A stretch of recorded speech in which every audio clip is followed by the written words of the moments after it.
conseiller municipal Léon Teller Onana a commis une déclaration présentant au point par point des éléments juridiques et constitutionnels qui disqualifient la candidature de l'homme du 6 novembre 1982.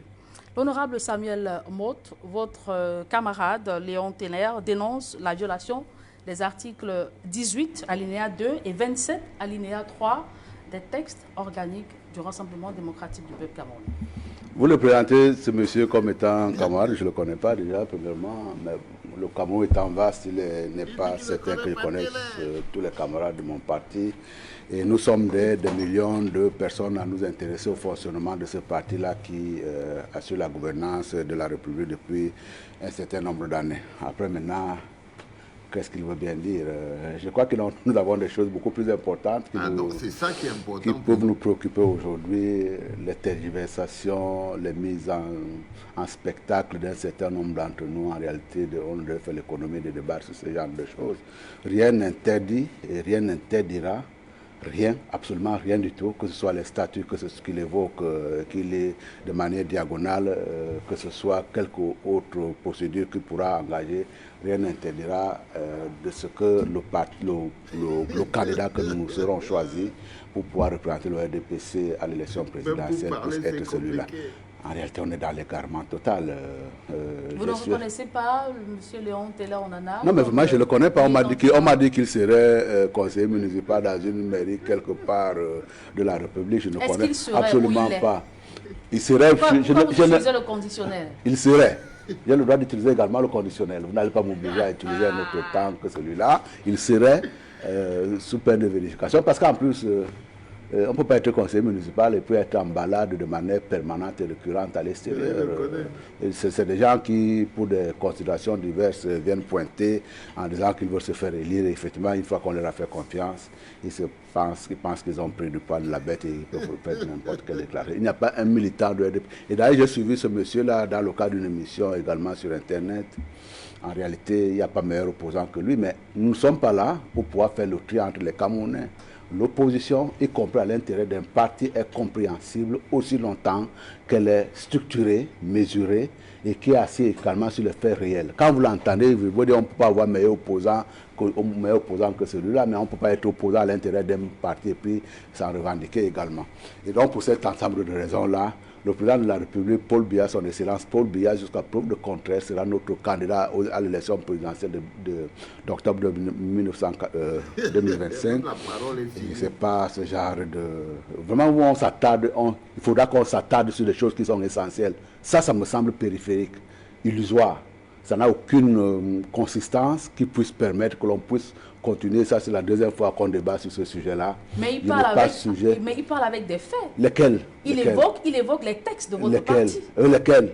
Et les textes de notre parti disent qu'effectivement, il y a le président national qui est le candidat, le thème naturel d'ailleurs, j'ai entendu très souvent, on l'a prononcé, il ne figure pas sur ce texte-là, qui est le candidat à l'élection présidentielle.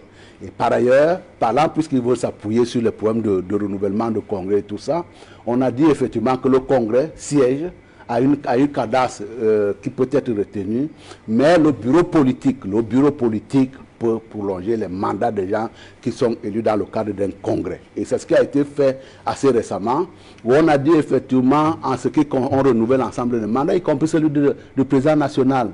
Et on le renouvelle jusqu'au prochain congrès. On n'a pas dit qu'on le renouvelait pour 5 ans, on n'a pas dit qu'on le renouvelait pour 2 ans, on a dit qu'on leur donne quitus de continuer à gérer les instances du parti jusqu'au... Et dans le cas d'espèce, qu'est-ce qu'il perd en la matière, Teller Onana? Il va être président national. Nous l'attendons le moment venu pour qu'il vienne faire acte de candidature. Qu'est-ce qu'on contrarie en l'espèce en ce qui le concerne de manière fondamentale? Quel est son intérêt que l'on contrarie en l'espèce? Je cherche à savoir. Mais vous voyez très bien que je crois que l'Internet, les réseaux sociaux nous ont tellement rendus intelligents que n'importe qui peut se lever pour pouvoir commencer sur la place publique à débiter des choses. Tout ce que ce jeune homme-là il dit n'est assis sur absolument rien du tout. Et d'ailleurs, s'il avait l'âme militant, il devait normalement l'avoir, il y a des choses également pour tu vas savoir qu'on doit se taire. Le jour où il va pensant effectivement qu'il va être président national, je lui souhaite beaucoup de courage, mais je ne sais pas qui va le lire, peut-être pas sa maman d'ailleurs. À ce moment-là, il viendra en campagne avec nous et on va lui dire qu'effectivement, dites-nous ce que vous voulez. Et sur la base de ça, on va le faire. Et une fois qu'il sera élu, il peut refaire tout ça s'il le veut bien. Mais en l'état actuel, c'est un militant égaré, ridicule. Ah ben vous venez de reconnaître qu'il est militant. Oh bah écoutez, il s'en revendique tout au moins. Il s'en revendique tout au moins. Il s'en revendique tout au moins qu'il n'a, en réalité, sincèrement, ce n'est pas un sujet de débat. Ça. Bonjour les enfants, c'est papa. Mon muret est un asile psychiatrique à ciel ouvert et ma salle d'attente est toujours bondée. Bienvenue à la clinique les enfants. Bienvenue dans le tout premier podcast de la journée. Voilà le vrai problème du RDPC. Voilà l'affaire dans l'affaire. Voilà le problème du RDPC, qu'ils n'ont pas de candidat. Non seulement ils n'ont pas de candidat, mais le candidat actuel qu'ils ont est totalement en illégalité. Il est illégal. Ça dit que l'élection de Paul Biya comme président candidat du RDPC est déjà totalement illégale, selon les textes du RDPC. C'est ça le plus important. Et le petit Léon Télé Onana que vous voyez là a mis le doigt sur la chose la plus compliquée. Voilà le plus gros problème. Quand vous entendez tout le bavardage qu'on fait autour de la candidature de Moïse Kamto, quand vous entendez tous les faux bois qui font de partout, c'est pour vous cacher cette ultime vérité. L'ultime vérité, c'est que s'il y a un candidat qui a un problème à être candidat à la prochaine élection présidentielle, c'est Paul Biya. C'est Paul Biya. Regardez seulement comment le cerveau de ce Samuel Motte a bugué. Il n'arrivait plus à dire une phrase. Parce que débattre sur la non-candidature de Paul Biya, c'est comme si on lui a versé l'eau bénite au corps. Il n'imagine pas leur vie sans Paul Biya. Par exemple, lui, Samuel Motte, là où il est là, il sait très bien que Paul Biya n'étant plus là, même lui, sa vie en tant que militant du RDPC, c'est foutu. Il y a des gens qui n'existent que pour ça. Ils savent que même si c'est quelqu'un d'autre du RDPC qui réussit à prendre le pouvoir, même les Samuel Motte comme ça, là, ils vont pointer au chômage. Donc, l'idée seulement de s'imaginer que Paul Biya n'est plus candidat à l'élection présidentielle, ça lui donne les boutons de partout. C'est pour ça qu'il est aujourd'hui ici aux 6 heures de la clinique. Tu as compris, bon Dieu. Tu as compris pourquoi la Lomancy est ici aux 6 heures de la clinique. C'est parce qu'il pense seulement dans sa tête que Paul Biya peut ne plus être candidat, c'est-à-dire que la racine de la gabégie, celui qui donne naissance à l'imposture et aux imposteurs. Quoi? Bois le café, ma fille. Bon, mon Dieu, bois un café. Je suis en train de dire qu'il constate que la racine de l'imposture, celui qui donne la naissance aux imposteurs, lui-même n'a plus le droit de citer. Et il reste comme ça, il dit, aïe! Si Paul Biya n'est plus candidat à l'élection présidentielle, et c'est foutu pour lui. Comme des milliers de personnes comme ça dans le RDPC. Des milliers d'incultes et d'imposteurs qui sont là, mais qui ne vivent que parce que sous le règne de l'imposture, les Samuel Motte sont là. Le petit Léon Télé Onana, il parle de lui avec mépris.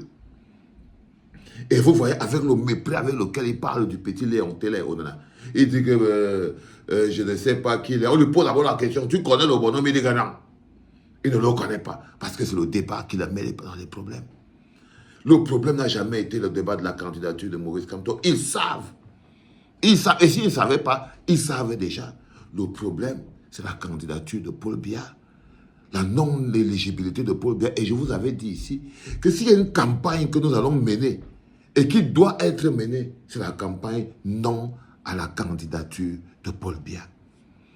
Je vous dis les enfants, l'unique campagne qui est la nôtre, qui peut sauver le Cameroun de demain, qui nous empêche la guerre civile, qui nous empêche les affrontements intercommunautaires, qui nous empêche les fraudes électorales massives, il suffit juste qu'on enlève Paul Biya de cette équation en lui disant, grand frère, tu as déjà vécu toute ta vie. Il est déjà un être humain qui ne vit plus. L'élire là, c'est mettre notre pays en danger.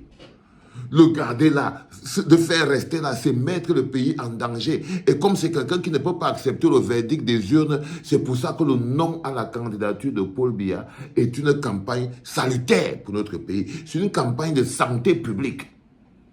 La journée d'aujourd'hui, Comme le premier podcast que vous voyez aujourd'hui, il est consacré à la campagne, non à la candidature de Paul Biya. Et je vous annonce que bientôt vous aurez les lauréats de ce concours, non à la candidature de Paul Biya. Le temps qu'on remette bientôt en ordre et bien organisé, les 3 gagnants sont déjà connus. Ils vont recevoir chacun la dîme qu'ils doivent recevoir de la part de la clinique et du bloc populaire. Parce que c'est ça notre campagne, c'est ça notre histoire. C'est non à la candidature de Paul Biya. Le deuxième podcast d'aujourd'hui sera exactement consacré sur le même thème. Parce qu'il est important que le peuple fasse enfin sa campagne, que le peuple manifeste enfin sa campagne. On est en train de mettre sur pied tous les éléments nécessaires pour que le moment venu, nous pourrons déclencher la campagne non à la candidature de Paul Biya avec tous les éléments de communication. C'était papa, les enfants.